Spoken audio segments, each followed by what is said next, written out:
to the call.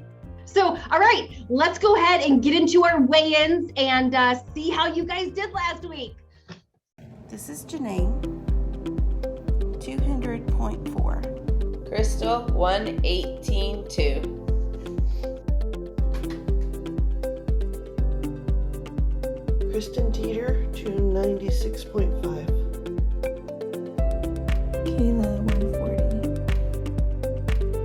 234.8. Aisha Felder, 234.8. 234.8.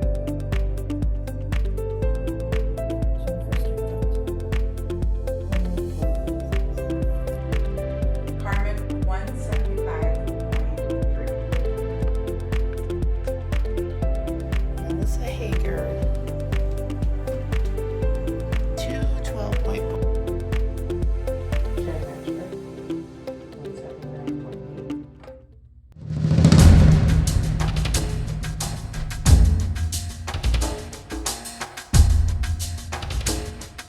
All right, so we have some standings.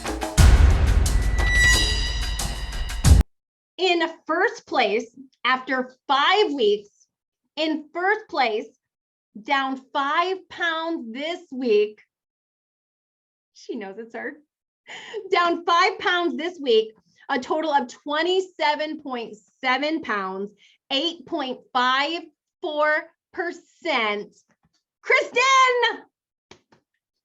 I am so excited. I'm so excited. Thank you everybody for all your support, and I am just loving it. I am moving, I am grooving, I am learning how to cook new foods and absolutely loving it. You ladies, you are so amazing. Thank you so much for everything. Mwah! Okay, I'll stop now. Last week, she was like, oh, I want to get that first place spot so bad. And so you did it this week, Kristen. Congratulations.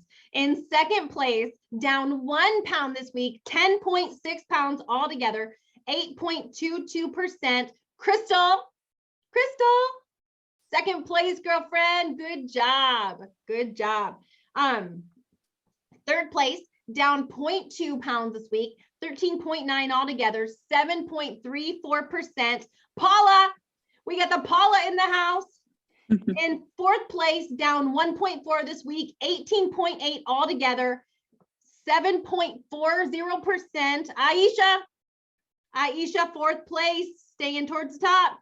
In fifth place, down 1.8, 15 pounds in the past 5 weeks, 7.26%. Jennifer Strickland. Good job, Jennifer. In sixth place, holding steady this week, down 12.2 in the last 5 weeks, 5.43%. Melissa. In seventh place, up a smidge this week, but down 7.8 in the past 5 weeks, 5.27%. Kayla, seventh place. In eighth place, down 1.6, 10.8 total, 5.11%. Janine. I love saying your name, Janine. I'm always like, Janine. Like rolls right off your tongue. In eighth place, down 1.3 this week, 12 pounds altogether, 5.02%. Sarah. And in 10th place, down 1 this week, 8 altogether, 4.25%. Jen. In total, in 5 weeks, 140.7 pounds. 140.7 pounds. Congratulations. So amazing. Awesome job. So this week, first and foremost, we're going to talk about your habits, because our habits are, first we form our habits, and then our habits form us. So first we form our habits, and then our habits form us. So that's how important. So think about that for a second. Like, just listen to that phrase. First we form our habits, and then our habits form our lives. First we form our habits, and our habits form our health. First we form our habits, and our habits form our marriage. First we form our habits, and our habits form our bank account. First we form our habits, then our habits form the little people that we're raising. Kids don't become amazing kids because of one day of parenting. Just like kids don't become brats because of one bad day of parenting. You don't get a bad marriage because of one bad day. You don't get a great marriage because of one good day. You don't get great health because of one really great week. And you didn't get fluffy because of one donut. It's what we do most of the time, not some of the time. And the definition of a habit is a settled or regular tendency or practice, especially one that is hard to give up.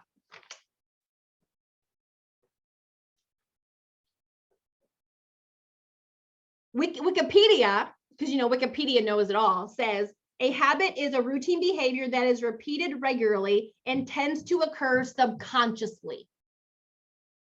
Which means if it occurs subconsciously, do we even have to think about doing it? It means it just happens. We don't even have to think, to contemplate, to reevaluate what we're doing. It just happens. We just go into motion, and it's yeah. It says the American Journal of Psychology defined a habit from a standpoint of psychology as a more or less fixed way of thinking, willing, or feeling acquired through previous repetition of a mental experience. So a fixed way of thinking, willing, or feeling through previous repetition of a mental experience.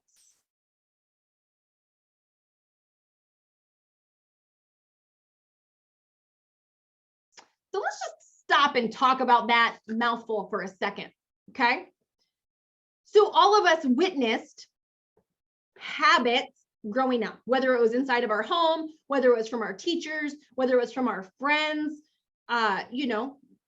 Many of us got a habit of overstuffing ourselves from you're not leaving the table till it's finished.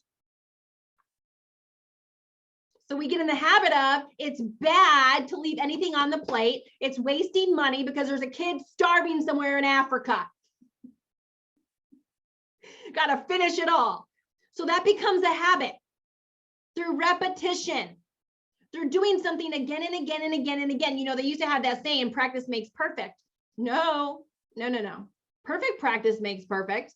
But if you practice something wrong, it means you are doing it perfectly wrong now. So by doing something over and over, so a habit is nothing but something you've done many times. And that's how it becomes a habit.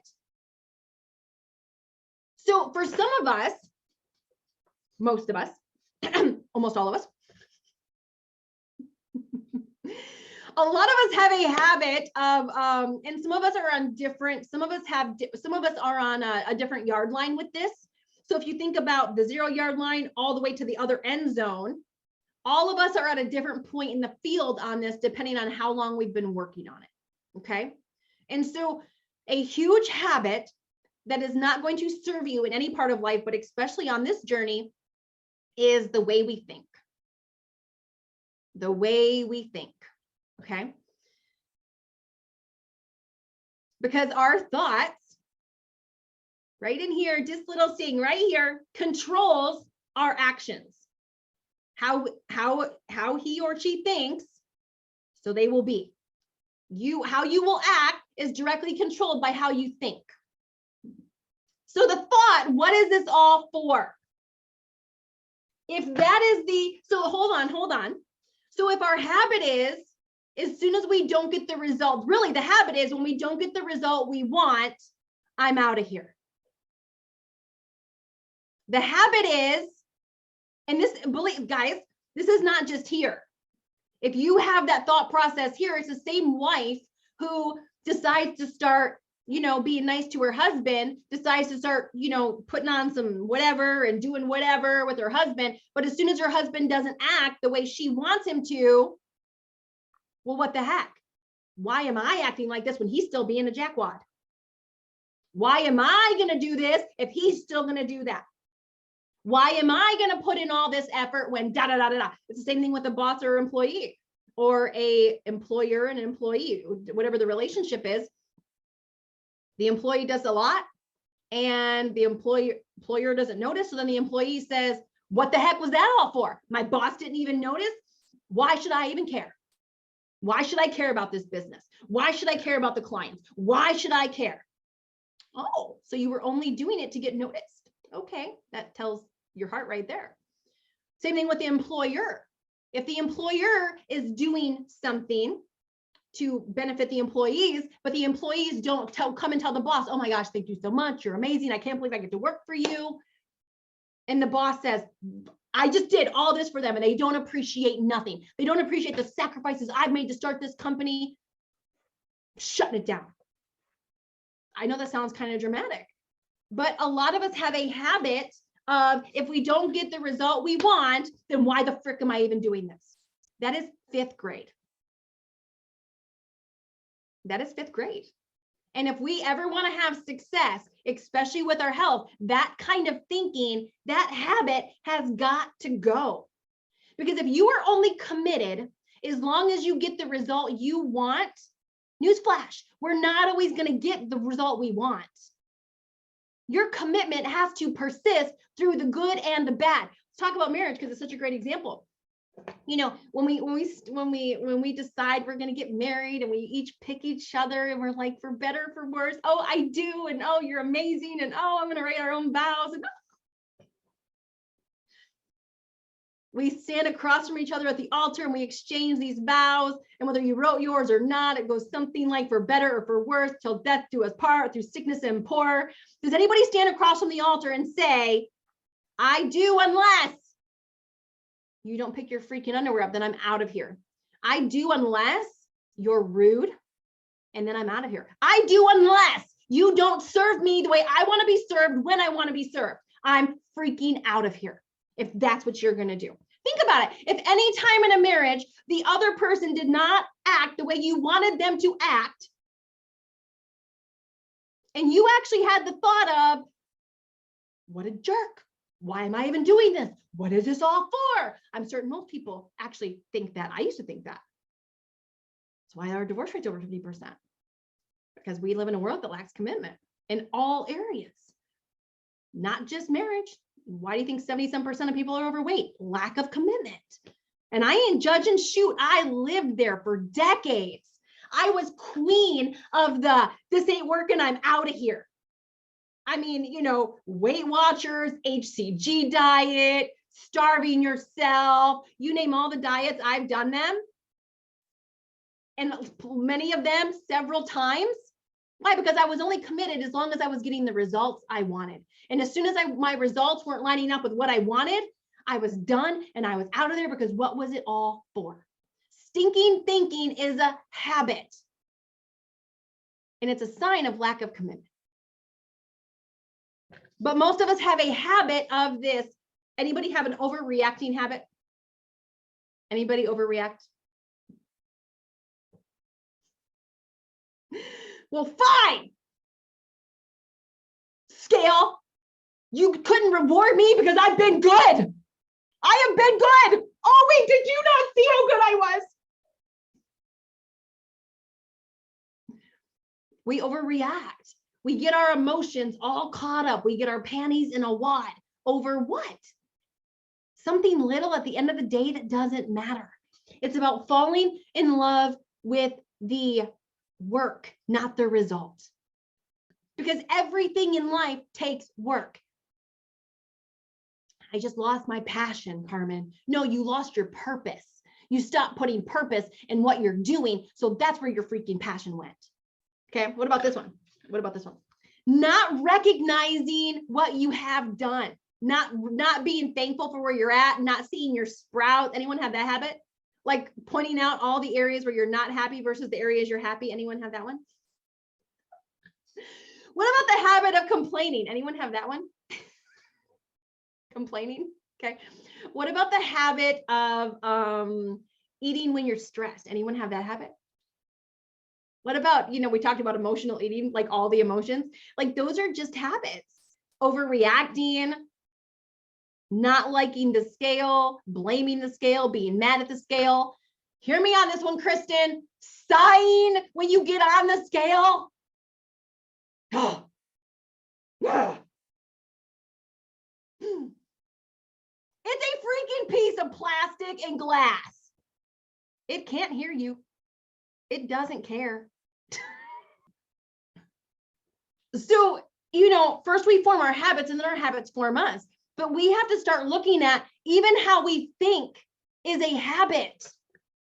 Do we see the glass half full or the glass half empty? That is a habit. We have been trained how to think, how to see things. We've been trained to quit. Quitting is a habit. Just like persisting is a habit. So what habits do you have right now that don't line up with where you want to go? What habits do you have that don't line up with the person you are becoming? If you could go back and give your 18-year-old self one piece of advice for your health, what would it be? So my 18-year-old self, what would I say? Okay, first I would say you don't have to gain all that weight when pregnant just because it's normal, right? Just because everyone else does, just because it's, like they say you're eating for two. You can still eat healthy. You don't have to just like start feeding in the food, because then you gain 80 pounds during your first pregnancy. Yeah, so that would be the number one thing. But then number two would be you're 140 pounds when you're, like you're not fat. Because, like at 140 pounds, I still had that self-esteem issue. I still had that issue where I felt like I was fat. I felt like I needed to lose weight. And, I never felt small enough. I never felt like I was, had a good body. And even though now I look back at pictures, I'm like, oh my God, what I would give, right, to look like that again. But that would be the two things. You don't have to eat all the food just because you can, because you're pregnant. And you're not fat at 140. I would tell myself that cheaper doesn't mean it's better. Meaning going through the drive-through, being able to get 3-4 things at $1 each, or the McDonald's combos and big size, it doesn't mean it's better. Take the time to do things right. Even when I was 18, I was heavy already, but I just didn't take the time to learn about food. Everything was, go to work and just catch something there. And I would definitely, take time to learn about food and invest in myself, eating stuff that was all in the soon to be expired reduced rack in the grocery store, just because it was cheap. Just value my health. I've actually thought about this quite a bit, because I think about it with my kids, because it comes into my mind. I would tell 18-year-old me, like, just so you know, once you stretch it out for a long period of time, it's not gonna go back. Like, it's over. You're gonna cut it or suck it or leave it. Like, it's not going to go back. Like, I wish I would have understood your body and your skin and how it works. Like, even collagen, I didn't learn that word till I was probably 31 years old or so. I mean, I'm really disappointed at how long I let it be so big. And now, no matter how good I look with all the Spanx and the suckers and the pullers on, like, it's not going back yet. Maybe it'll go some, but once you wreck it, you wrecked it. I wish I could tell myself that. And sometimes I actually think about telling young girls that when I see them at restaurants and stuff, which I know is wildly inappropriate. And I don't want to be like a serial weirdo, like going up to overweight teenagers and being like, just, you know, you won't get it back. It's just going to hang there like a weird apron, and stop eating. So I promise I won't do that to young girls, but I do think about it often. There's a lot of things that I would tell myself. So probably one of the things I've thought about is like, you can gain weight. I had this thing in my head that I'll never gain weight. I'll never be like that. If I ever do gain weight, I'll just starve myself until I'm the right place. And I actually did try that a few times. Doesn't work. So I would tell myself to learn some healthier habits now and keep cycling, hiking, adventuring. It doesn't matter if your husband will not go with you. You just find your people and you go. Stay active. Mine is other people's opinion who are not invested in your success. Caring about other people's opinion who are not invested in your success will never advance your life in a positive way or get you to your destiny. So be true to yourself. It's really interesting because 18, I was coming out of high school, going into college, and what Jen Strickland said is so relevant for me, because it was all about, it was just, I didn't really have it was easy. I could eat whatever I wanted before a game, double Whoppers, Subway, it didn't matter. I ate whatever I wanted to. And I never had a problem. I was always like a 12, 14 for a very long time. And literally, so I think my 18-year-old self is just, those are not the right foods to fuel your body. Because it was just, I just remember being so blissful of, I would eat whatever after a game. After games, we would always we would carb load. So it's just all these really understanding how food works. I think I'm trying to figure out how to break through, because I was a little know-it-all. Like, I know how to do this. Like, if I gained a little bit of weight, I can lose it. It's simple. Like, I can gain 10 pounds and lose it. It's easy, because it always was easy. But I think 18 is like, even if some 45-year-old woman was like, it's not gonna be like this. No, it's not like that for you, but for me, it's a little different. It's like, I remember saying, like, if I was 18 and I told myself, you're gonna weigh 266 pounds, I would have laughed at the 45-year-old woman like, you don't know me, lady. And I would never be 260. I would never be that big. Like, literally, I knew I would never be that big. And I think, so 18-year-old self, to break through to this little athlete, arrogant person that never really, could do whatever she wanted and always look good. I could always wear something and still look nice. Was that it's gonna be, if you don't change your relationship with food, it will spiral into things that will make your life unhappy. Yeah. You have not done the right things to make sure that weight does not continue to increase. And once it hit past 5 pounds up, it's like it kept going. And I did not, and I started looking at it, I was like, man, over 20 years, I gained 3 pounds a year. I mean, 3 pounds a year seems little, right? But 20 times 3 is 60 pounds.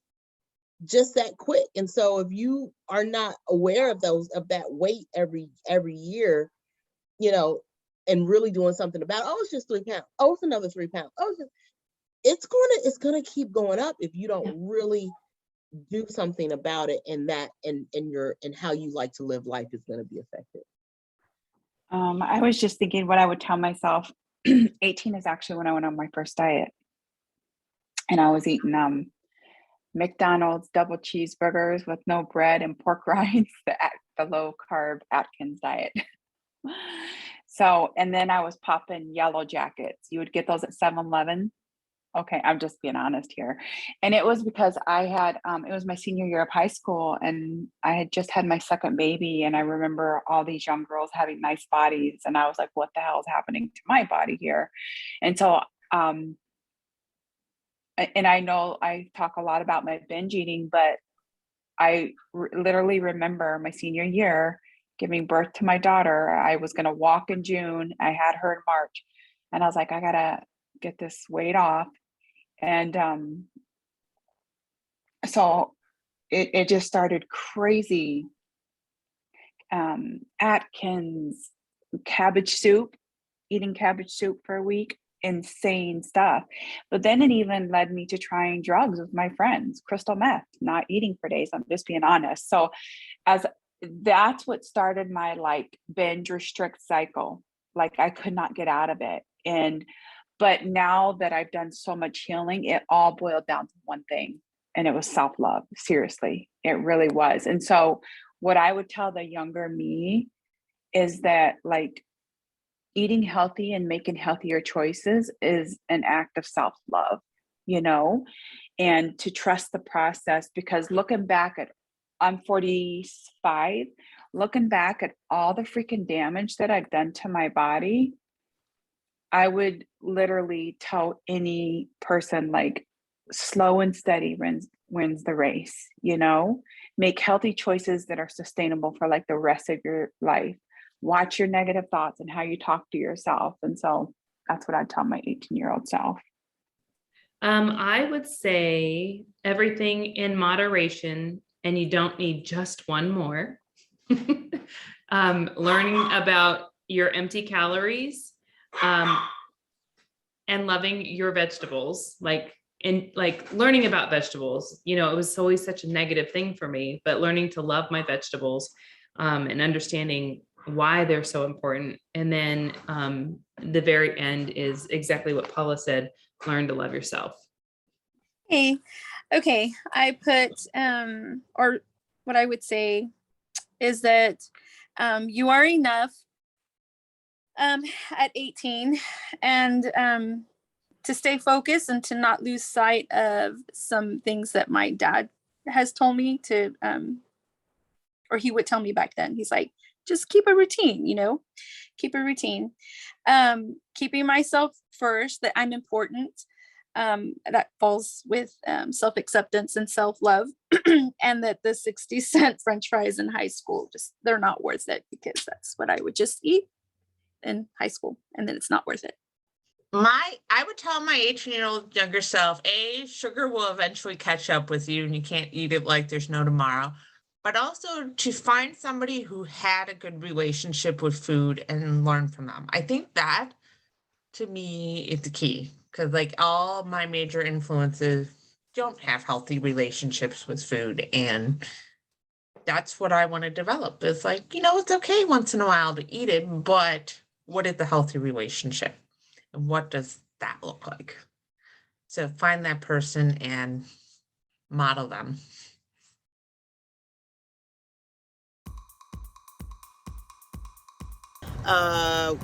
Just left my doctor's appointment, ladies, and my doctor was so excited about my weight. He was like, this is a turning point. He said, you're no longer morbidly obese. So just a big deal. I mean, what we're doing is working. Obviously, we're just in the beginning, got to keep going, and all you ladies motivate me every day too. So it's just, this is so important. Thank you, Carmen, for choosing me. Morning, Beachbody babes. There's my skinny pose today. Feeling good after my workout. It's coming along. So let me see your skinny body workout picture. After you work out, do a little skinny body dance. Aisha, now you know that Energizer's kicked in, so don't make me give you like a snap and bend. Anyways, let's go. All right, Aisha, here it is, the skinny pose or whatever you want. I don't think I have too much muscle, but have a good little laugh. Okay, Aisha, ladies, here's my skinny pose, or what you were, whatever you called it. But I'm gonna pull my shirt a little bit to more snug. So yeah, there I am. It's kind of there, but girls, I want a Coca-Cola. And there's my belly button hernia. I don't know if you can see it, so that needs help also. All right, Aisha, you're making me brave here, so there you go. How's that? Am I doing it right?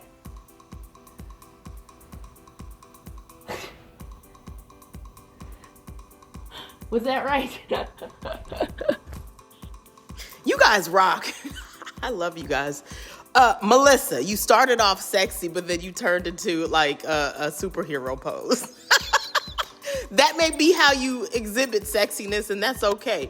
But Paula, y'all rocked it. Kayla, you rocked it. Stop pointing out whatever. Just be sexy.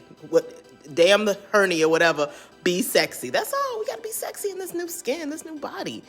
You know, Crystal, I love your sexiness, and we all have our own way of being sexy. So let's just embrace it and, you know, have fun with it.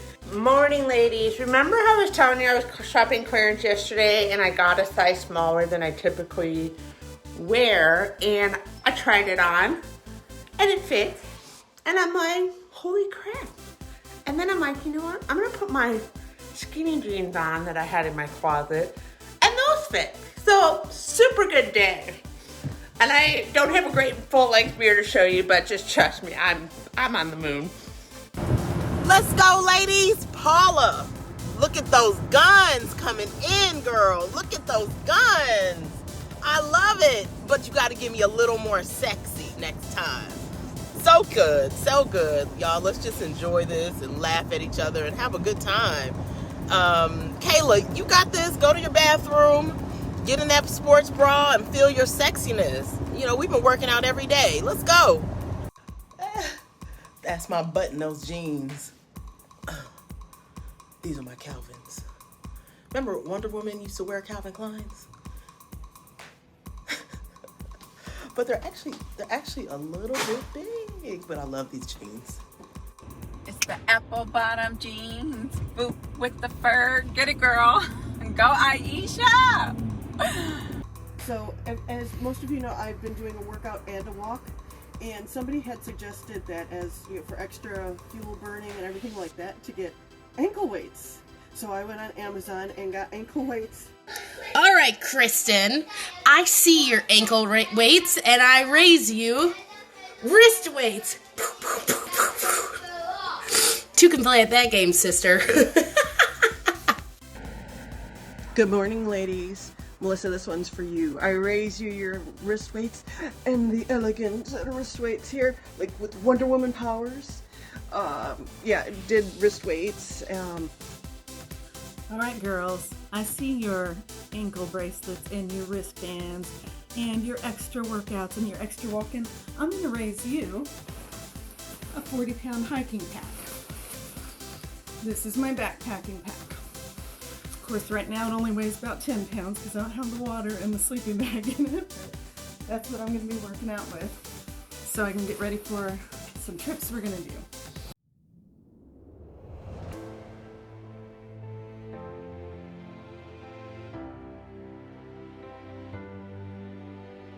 You know that you were called to something more than where you're currently at.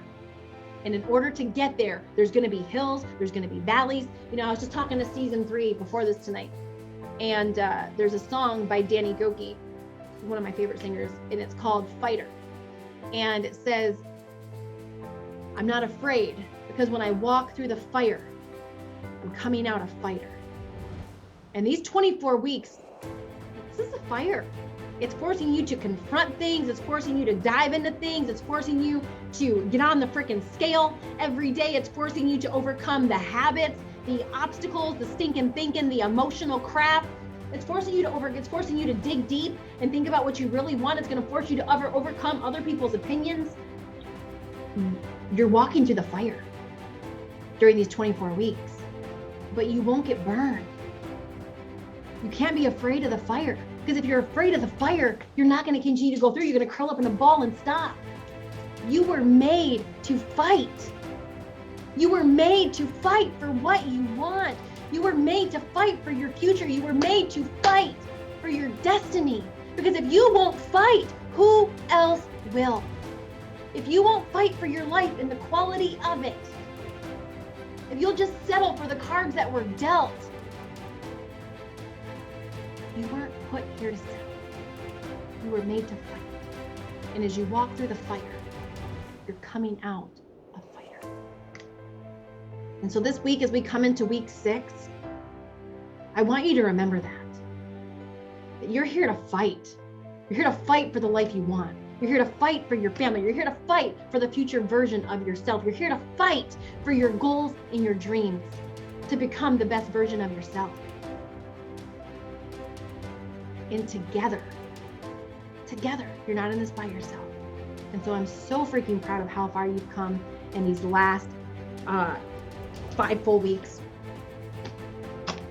I can't wait to see how far you're gonna go.